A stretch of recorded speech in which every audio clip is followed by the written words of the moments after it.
आज के इस काल के राज एपिसोड में हम जानेंगे उत्तराखंड की रहस्यमयी रूपकुंड लेक के बारे में, जो समुद्र तल से लगभग 16,000 फीट की ऊंचाई पर स्थित है। क्या आप जानते हैं भारत में एक ऐसी झील भी मौजूद है जिसे लोग कंकाल झील के नाम से जानते हैं? एक ऐसी झील जहां आज भी सैकड़ों इंसानी कंकाल बर्फीले पानी के किनारे बिखरे हुए दिखाई देते हैं।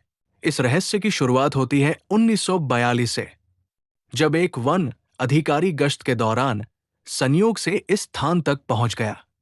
गर्मियों का समय था, झील के किनारों पर जमी बर्फ पिघल चुकी थी और तभी उसकी नजर पड़ी एक ऐसे दृश्य पर जिसे देखकर कोई भी सिहर उठे। झील के उथले पानी और किनारों पर सैकड़ों प्राचीन मानव कंकाल बिखरे पड़े थे। कुछ कंकालों पर तो ठंड के कारण मांस, बाल और कपड़ों के अवशेष तक सुरक्षित थे। ये दृश्य इतना विचित्र था कि पूरे इलाके में सनसनी फैल गई।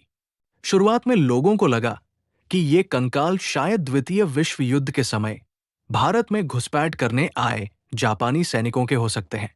संभव है कि वे पहाड़ों में रास्ता भटक गए हों या ठंड और भूख से उनकी मौत हो गई हो। लेकिन आगे की जांच में ये अनुमान गलत साबित हुआ। 1950 के दशक में वैज्ञानिकों ने इन कंकालों की कार्बन डेटिंग करवाई और जो परिणाम सामने आए, उन्होंने रहस्य को और गहरा बना दिया।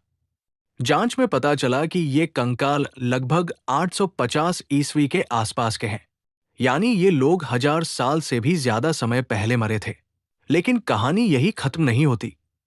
2019 में जब वैज्ञानिकों ने इन कंकालों पर फिर से शोध किया, तो एक और चौंकाने वाली बात सामने आई। पता चला कि ये सभी लोग एक ही घटना में नहीं मरे थे, बल्कि ये कंकाल सैकड़ों वर्षों के अंतराल में हुई अलग अलग घटनाओं के थे। कुछ वैज्ञानिकों का मानना है कि कई लोगों की मौत अचानक आई भयंकर ओलावृष्टि की वजह से हुई थी। जांच में कई कंकालों की खोपड़ी पर गोल और गहरे घाव पाए गए, जो किसी हथियार के नहीं, बल्कि बड़े बड़े ओलों के प्रहार जैसे लगते थे। कल्पना कीजिए, 16,000 फीट की ऊंचाई पर फंसे लोग, चारों तरफ बर्फीले पहाड़ और अचानक आसमान से गिरते पत्थर जैसे विशाल ओले। शायद उन्हें बचने का मौका भी नहीं मिला। लेकिन फिर भी एक सवाल आज भी बना हुआ है, ये लोग वहां पहुंचे ही क्यों थे?